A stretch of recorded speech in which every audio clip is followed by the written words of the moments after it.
मित्र, जय माता जी। मैं हूं पंडित युगवीर जैन। हमारे आज के इस वीडियो में हम विरोधी रत्न के बारे में बात करेंगे कि माणिक के साथ कौन से रत्न हम नहीं पहन सकते।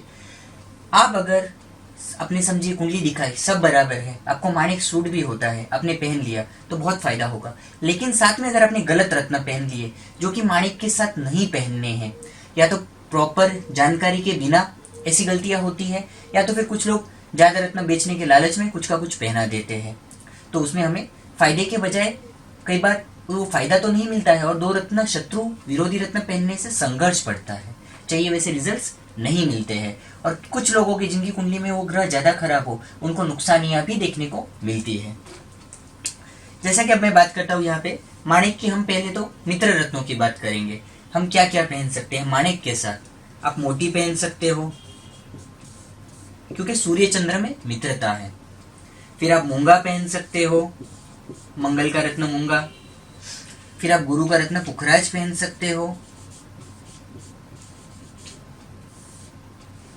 ये रत्न आप माणिक्य के साथ पहन सकते हो। और आप कौन से रत्न नहीं पहन सकते माणिक्य के साथ? सूर्य के रत्न माणिक्य यानी कि रूबी के साथ। रूबी के साथ एक तो देखिए इनके शत्रु नीलम, शनि का रत्न नीलम नहीं पहनना है, गोमेद नहीं पहनना है, और लहसुनिया नहीं पहनना है।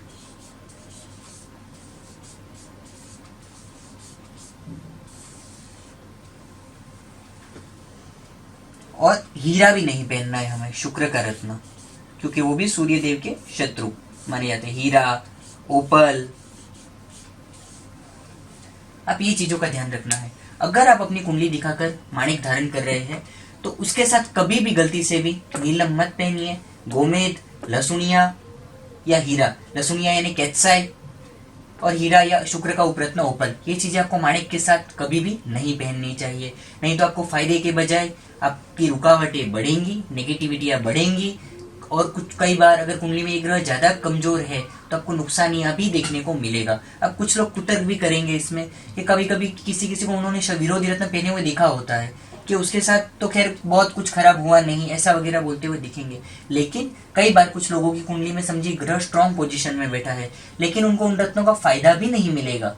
अगर उन्हें बड़ा नुकसान नहीं हो रहा है तो उन्हें फायदा भी नहीं मिलेगा उन ग्रहों की ऊर्जाओं का, क्योंकि आप रत्न धारण कर रहे हैं। हजारों साल पुरानी हमारी जो ऋषि मुनियों की परंपरा में उनका जो विरासत से हमें जो ज्ञान मिला है उसकी विधि के अनुसार, तो उन्हीं ग्रंथों में इन्हें वर्जित रत्न कहा गया है कि इन रत्न, इस जैसे कि माणिक के साथ हमें ये रत्न नहीं पहनने हैं। और ये माणिक की ये मित्र रत्न है। आप मोती पहन सकते हैं, मूंगा, पुखराज, लेकिन ये भी बेसिक जानकारी हुई। फिर आपको अपनी कुंडली दिखानी चाहिए, कहीं कोई ग्रह नीच का तो नहीं है, कहीं कोई ग्रह किस तरीके से पोजीशन में बैठा है, नहीं तो आपको उससे ही बराबर पता चलेगा कि कौन सा रत्न पहनना है, कौन सा नहीं पहनना है।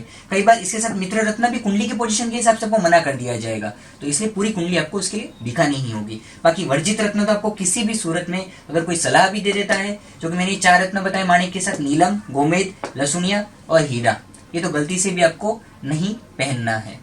आप हमारे कार्यालय से कुंडली दिखा सकते हैं, फोन पर अपॉइंटमेंट बुक करके हमारी फीस ट्रांसफर कर आप अपने लिए जो भी सलाह चाहते हैं वो आप हमारे यहाँ से प्राप्त कर सकते हैं। धन्यवाद।